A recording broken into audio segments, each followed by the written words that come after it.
Bismillahirrahmanirrahim wa bihi nasta'in. Assalamualaikum warahmatullahi wabarakatuh.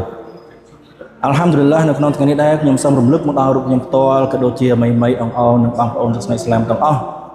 អំពី Fadilat នៃការបួសថ្ងៃអារ៉ាហ្វាអញ្ចឹងយើងទាំងអស់គ្នាឥឡូវនេះកំពុងតែស្ថិតនៅក្នុង10ថ្ងៃដំបូងនៃខែស៊ុលហិជ្ជាគឺជា10ថ្ងៃដែលល្អជាងគេបំផុតនៅលើផែនដីនេះគឺគ្មាន10ថ្ងៃណាដែលល្អជាង10ថ្ងៃដំបូងនៃខែស៊ុលហិជ្ជានេះទេហើយថ្ងៃអារ៉ាហ្វានេះទៀតគឺស្ថិតនៅក្នុងខែស៊ុលហិជ្ជានេះហើយគឺនៅថ្ងៃទី9នៃខែស៊ុលហិជ្ជា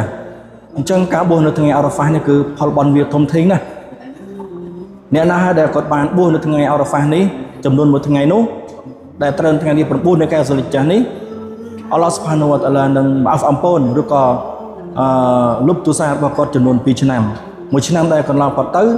និងមួយឆ្នាំដែលនៅខាងមុខយ៉ាងទៀត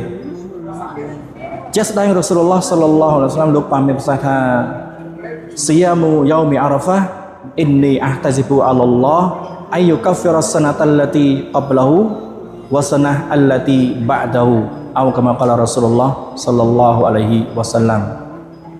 នៅក្នុងហាឌីសនេះរ៉ូស៊ូលឡោះសល្លឡោះអាឡៃហ៊ីវសល្លាមលោកបានមានប្រសាសន៍ថាការបួសនៅថ្ងៃអារ៉ាហ្វានេះពិតណាស់ខ្ញុំសង្ឃឹមថាអល់ឡោះស៊ុបហានូវតាអាឡានឹងអាហ្វអំពូនទោសាដែលកន្លងផុតទៅចំនួន1ឆ្នាំ